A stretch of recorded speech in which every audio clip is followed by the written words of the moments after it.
একটার সঙ্গে একটা মিলিয়ে দেয়া, একটার সঙ্গে একটাকে জয়েন করা। উনি বলছেন যে immediate connection between crudest factual data, আর সেখানে মিডিয়েশন ব্যাপারটা স্ট্যালিনের মধ্যে ছিল। লেনিনের সঙ্গে স্ট্যালিনের তফাৎটা হচ্ছে, উনি বলছেন, সেটা হলো যে লেনিন সবসময় এই যে ইমিডিয়েট ঘটনাগুলোকে, উনি যেগুলোকে দেখতেন একটা লার্জার পার্সপেক্টিভে, লার্জার হিস্টোরিক্যাল কনটেক্সটে, আর এই লার্জার হিস্টোরিক্যাল কনটেক্সটের সঙ্গে ইমিডিয়েট কনটেক্সটে এই দুটোর মাঝখানে উনি একটা মিডিয়েশনের খোঁজ করতেন। এইটা বলতে গিয়ে উনি ঘুরে আসছেন টোটালিটিতে। আবার বলতে গিয়ে উনি বলছেন স্ট্যালিন যে টোটালিটির কথা ভাবতেন, সেই টোটালিটিটা হচ্ছে একটা আনডিফারেন্সিয়েটেড টোটালিটি। লেনিন যে টোটালিটির কথা ভাবতেন সেটা হচ্ছে একটা ডিফারেন্সিয়েটেড টোটালিটি। এই আনডিফারেন্সিয়েটেড টোটালিটি আর ডিফারেন্সিয়েটেড টোটালিটি, এই দুটোর মধ্যে তিনি একটা তফাৎ করছেন, এবং তফাৎ করতে গিয়ে বলছেন যে আনডিফারেন্সিয়েটেড টোটালিটি কি জিনিস। উনি বলছেন যেমন ফ্যাসিজম আনডিফারেন্সিয়েটেড একটা মাসের মধ্যে বিশ্বাস করে, কিন্তু ডিফারেন্সিয়েটেড টোটালিটি মানে হচ্ছে যে আমি বিভিন্ন যে ঘটনাগুলো, সেগুলো যোগফল করলে টোটালিটি হচ্ছে না, এই একটার সঙ্গে একটার যে যোগসূত্রটা, এই যোগসূত্র ইন্টারকানেক্টিভিটি, তারা কিভাবে একটা একটার সঙ্গে সম্পর্কিত, এই মিডিয়েশনটাকে আমাকে খুঁজতে হবে। এবং এইগুলোকে নিয়ে একটা লার্জার হোল, এই লার্জার হোলের অংশ হচ্ছে এই পার্টিকুলার। অর্থাৎ পার্টিকুলারসগুলোকে বুঝতে গেলে আমাকে লার্জারটাকে বুঝতে হবে, আর লার্জারটাকে বুঝতে গেলে পার্টিকুলারটাকে বুঝতে হবে। আবারও ঘুরে কিন্তু এটার মধ্যে আবার একটা হেগেলীয় মানে ছাপ এর মধ্যে চলে আসছে, কিন্তু তার আদলটা কিন্তু সম্পূর্ণ আলাদা। এবং এইখানে তিনি বলছেন যে যারা মনে করেন যে লেনিনের কন্টিনিউটি বা লেনিনিজমের কন্টিনিউটি হচ্ছে স্টালিনিজম, সেটা কিন্তু সম্পূর্ণ ভুল। মেথোডোলজিক্যালি, ফিলসফিক্যালি সম্পূর্ণ ভিন্ন গোত্রের বিষয়। এরপরে যেখানটা আমি চলে আসছি সেটা হচ্ছে যে যদি ব্যাপারটাকে আমরা এইরকম ভাবে একটু ভাবার চেষ্টা করি, তাহলে হয়তো বুঝতে একটু সুবিধা হবে যে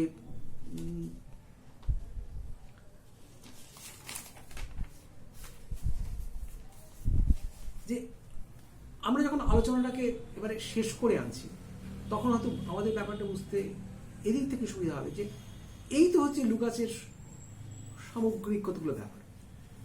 তাহলে উনি স্ট্যালিনিজমের একটা সমালোচনা করছেন, তো সমালোচনা করলে তাহলে তার নিশ্চয়ই কোনো বিকল্প তার মাথার মধ্যে ছিল।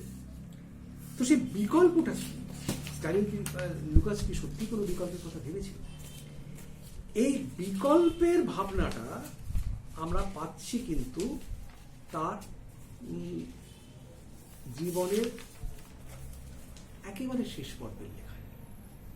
এটা কিন্তু আমরা খুব একটা বলতে পারেন যে আগের দিকের লেখার মধ্যে এটা খুব একটা পাওয়া যায় না, থাকলেও খুব টুকরো টুকরো ভাবে আছে। এখানে আমি বিষয়ের দিকে আপনাদের দৃষ্টি আকর্ষণ করব, দুটো লেখার দিকে। এই লেখাগুলো খুব একটা পরিচিত নয়।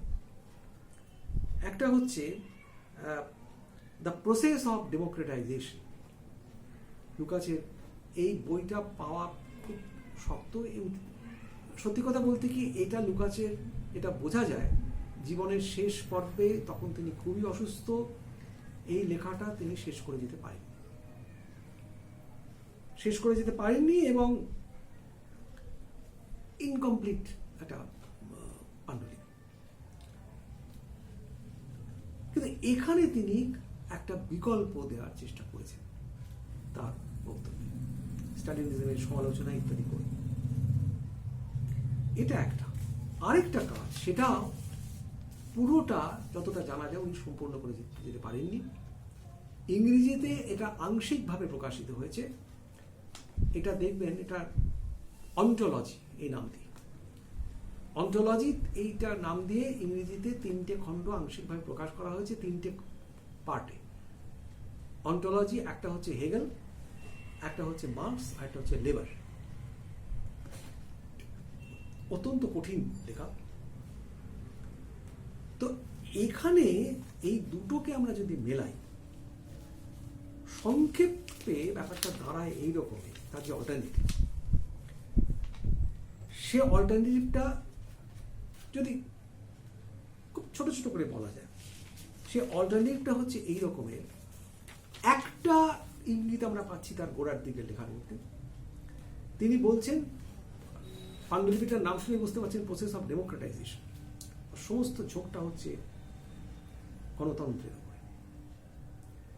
এবং এটা বলতে গিয়ে তার প্রথম বক্তব্য হচ্ছে যে সোভিয়েত, ওই তৃণমূল স্তরে গণতন্ত্র, এই সোভিয়েটের কথা কিন্তু তার একেবারে গোড়ার দিকে লেখার মধ্যে আছে।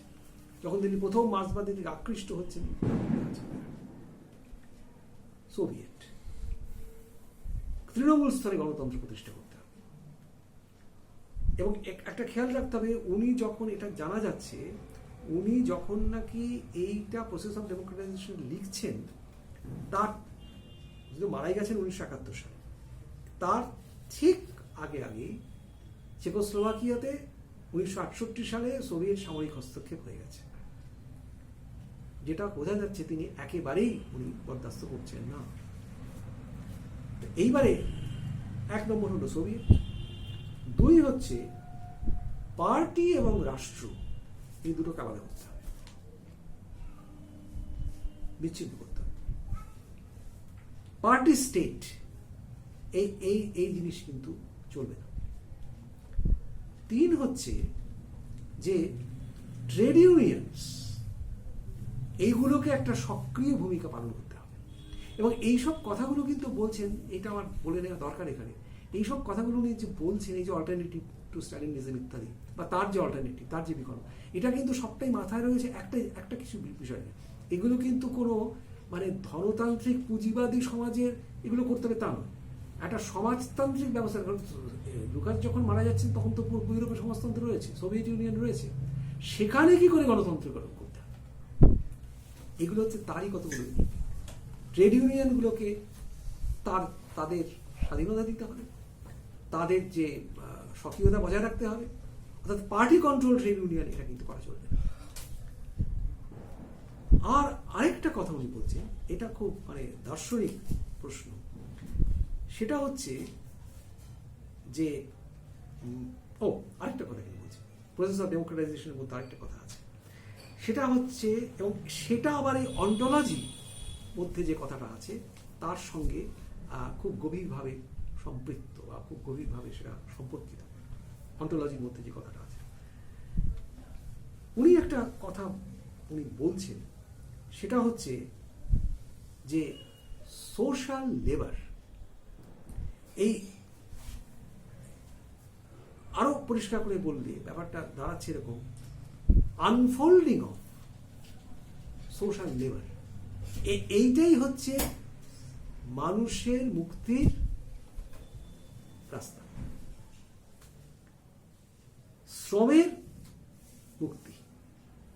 এবং এটা আবার উনি আনছেন, এই ধারণাটা হচ্ছে মার্কসের গ্রুনরিসের, আর আশ্চর্য মিল পাওয়া যায় মার্কসের গ্রুনরিসের মধ্যে, ঠিক ঠিক এই ভাবনাটাই পাওয়া যাচ্ছে। এবং তার সঙ্গে অন্টোলজিতে একটা কথা, উনি অন্টোলজি না, প্রসেস অফ ডেমোক্রেটাইজেশনের মধ্যে আছে এই কথাটা। এখানে আবার লেনিনের স্টেট অ্যান্ড রেভলিউশন ভীষণভাবে প্রাসঙ্গিক হয়ে উঠছে। যেটা দেখা যাচ্ছে সেটা হচ্ছে এই যে লেনিন তার স্টেট অ্যান্ড রেভলিউশনের মধ্যে এক জায়গায় বলছেন যে ভবিষ্যতের যে সাম্যবাদী সমাজ, যে কমিউনিস্ট সোসাইটি তৈরি হবে, সেখানে শেষ পর্যন্ত পলিটিক্সেরও অ্যাবলিশন হবে, রাজনীতিরও বলে আর কিছু থাকবে না। উনি কিন্তু সেই কথাটা বলছেন, ওর কাছে বক্তব্যটা হচ্ছে এই রকমের, সেটা হচ্ছে সিভিল সিভিল সোসাইটিকে একটা জোরদার ভূমিকা পালন করতে হবে, এবং ওই কমিউনিস্ট সমাজে সিভিল সোসাইটি থাকবে, কিন্তু civil society will have to be recharged with politics. এবং সেই পলিটিক্সটা কি ধরনের পলিটিক্স, এটা একটু আগে বললাম, ওই অন্টোলজিতে যে কথাটা আছে সেটা হচ্ছে এই সোশ্যাল লেবার। এই সোশ্যাল লেবার, মানুষের শ্রমের যে মুক্তি, সেই মুক্তির যে ভাবনা, সেটাই হচ্ছে এই বলা যেতে পারে তার যে রাজনীতি, মানে সেটাই হচ্ছে, মানে শ্রমের মুক্তির নিজস্ব একটা রাজনীতি আছে, সেইটাকে আমাদের ধরে রাখতে হবে। এবং আমি এবারে শেষ করছি যেটা দিয়ে আমি বলেছিলাম যে এই 4টে কথা আপনাদের সাথে বলবো, সেখানে মোটামুটি কয়েকটি 4-5টা কথা বলা যেতে পারে। অর্থাৎ কিনা, যদি এবারে কেউ প্রশ্ন করে যে তাহলে লুকাস মার্ক্সবাদ নিয়ে কি ভেবেছিলেন সেটা বোঝা গেল, তার চিন্তা কিরকম পরিবর্তন হয়েছে সেটাও বোঝা গেল, তিনি স্টালিনিজমের প্রথম দিকে কোনো কথা না বললেও পরবর্তীকালে তার সমালোচনা করেছেন, তার বিকল্প তিনি কতগুলো কথা বলছেন। তাহলে সব মিলিয়ে লুকাচের সামগ্রিক চিন্তার তাৎপর্যটা আমি খুব ছোট ছোট করে বলছি। তার প্রথমটা হচ্ছে লুকাচের ভাবনায় তিনি যেটাকে গুরুত্ব দিচ্ছেন সেটা হচ্ছে যে একটা বৈপ্লবিক মানুষকে দেখা বৈপ্লবিক বিষয়ী সত্তা হিসেবে, man as a revolutionary subject, এটা হচ্ছে প্রথম। এবং এইটে একটু আগে যেটা বললাম, এটা তার জীবনের শেষ কাজ, এই অন্টোলজি, বিশেষ করে তার লেবার যে ভলিউমটা আছে এবং মার্কস যে ভলিউমটা আছে, এই দুটো ভলিউমেই বারবার করে এই প্রশ্নটা ঘুরে ফিরে এসছে। 2 হচ্ছে একটু আগে যে কথাটা বললাম, সেটা হচ্ছে সোশ্যালিজম বা সমাজতন্ত্র বলতে উনি কি বুঝছেন। এটা ওর যে অন্টোলজি, মার্কস যে খণ্ডটা আছে তার মধ্যে এটা খুব পরিষ্কার করে উনি বলেছেন। সেটা হচ্ছে সোশ্যালিজম হচ্ছে is social ontology of labour,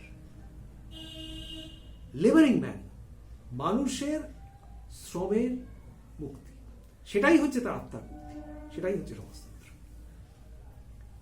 এটা হচ্ছে 2।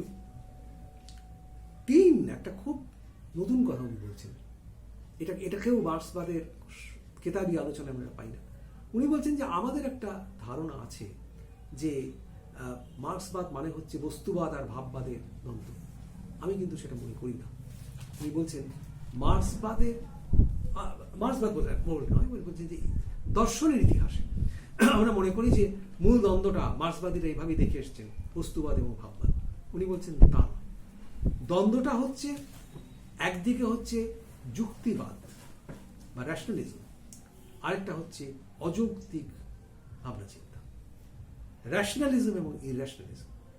এবং উনি একটা বই লেখেন, বিশাল বই, 40-এর দশকে আমার যতদূর মনে করছে, দ্য ডিস্ট্রাকশন অফ রিজন, একটা বিশাল বই।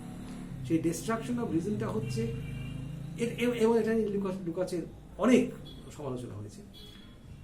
এন্টায়ার জার্মান ফিলসফিতে সেই নিটশে থেকে আরম্ভ করে হাইডেগার ইত্যাদি সবাইকে উনি প্রায় মানে তীব্র সমালোচনা করেছেন। অর্থাৎ যেখানে নাকি মানে তারা আমরা সবাই জানি, তারা রিজনের ভূমিকাটাকেই তারা খুব খাটো করে দিচ্ছে। রিজনকে যেখানে ছোট করা হয়েছে, লুকাস তার বিরুদ্ধে খড়গহস্ত। তিনি বলছেন দর্শনের ইতিহাস আসলে হচ্ছে এই র্যাশনাল এবং ইরর্যাশনাল গণ্ডগোল। আর তারপরে যে কথাটা উনি বলছেন যে এই একটা খুব গুরুত্বপূর্ণ কথা, ওর যে ওই বইটা ইয়াং হেগেল, তার মধ্যে কথাটা আছে, খুব পরিষ্কার করেই আছে। এবং তার যে পরবর্তীকালে 1954 সালে যে নতুন করে একটা পোস্টস্ক্রিপ্ট লিখলেন তাতেও আছে, হেগেলকে নতুনভাবে দেখা, হেগেলকে নতুনভাবে মার্ক্সবাদী ঘরানার মধ্যে তাকে কি বলবো, তাকে গ্রহণ করা। এই হেগেলকে নতুনভাবে দেখার বলতে উনি কি কি মিন করছে? এইটাই বলছি যে আপনারা ভালো করে ভেবে দেখুন যে হেগেল যখন বলছেন একটা কথা যে সাবজেক্টের আত্মপ্রকাশ ঘটছে অবজেক্টিভ ওয়ার্ল্ডের মধ্যে, তার মানে কিন্তু এইটাই দাঁড়ায় যে হেগেলের কাছে সাবজেক্ট যতটা গুরুত্বপূর্ণ, অবজেক্টিভ ওয়ার্ল্ড বা মেটেরিয়াল ওয়ার্ল্ড ঠিক ততটাই গুরুত্বপূর্ণ। মেটেরিয়াল ওয়ার্ল্ডকে বাদ দিয়ে সাবজেক্টিভিটিকে সে তার আত্মোপলব্ধি ঘটবে না। তার মানে হচ্ছে হেগেলের মধ্যে এক ধরনের একটা মেটেরিয়ালিজমের উপাদান আছে। হেগেলকে আমরা বস্তুবাদী দৃষ্টিকোণ থেকে যদি হেগেলকে বলি, যাকে বলা হচ্ছে মেটেরিয়ালিস্ট রিডিং অফ হেগেল, এই মেটেরিয়ালিস্ট রিডিং অফ হেগেল এইটাকে আমাদের ভালো করে ভাবার দরকার। অর্থাৎ এইভাবেই, যেটা সবসময় হেগেলের ভাববাদ আর মার্ক্সের বস্তুবাদকে যে দুজনের মধ্যে একটা ঝগড়া, একটা মানে বলা যেতে পারে দুজনের মধ্যে একটা দ্বন্দ্বের সম্পর্ক আছে, বিরোধের সম্পর্ক আছে, এইটাকে কিন্তু ভেঙে দিচ্ছে। এবং সব শেষে যে কথাটায় বিশেষ করে কনভারসেশনস উইথ লুকাস, যা 1974 সালে প্রকাশিত হয়, সেখানে তিনি একটা কথা খুব পরিষ্কার করে বলেছেন যে মার্ক্সবাদের আসলে গন্ডগোলটা হয়ে গেছে একটা জায়গাতেই, মার্ক্সবাদের সংকটটাও একটা জায়গাতেই, যে মার্ক্সবাদও শেষ পর্যন্ত এক ধরনের একটা পজিটিভিস্ট বা দৃষ্টবাদী ভাবনাতেই কিন্তু পর্যবেসিত হয়েছে। কারণ ওই যে ভাবনা যা দিয়ে হিস্ট্রি অ্যান্ড ক্লাস কনসিয়াসনেসকে আক্রমণ করা হয়েছিল, সেই ভাবনাটা কি? সেই ভাবনাটা হচ্ছে মার্ক্সবাদ হচ্ছে কতগুলো নিয়মতান্ত্রিকতায় বিশ্বাস করে।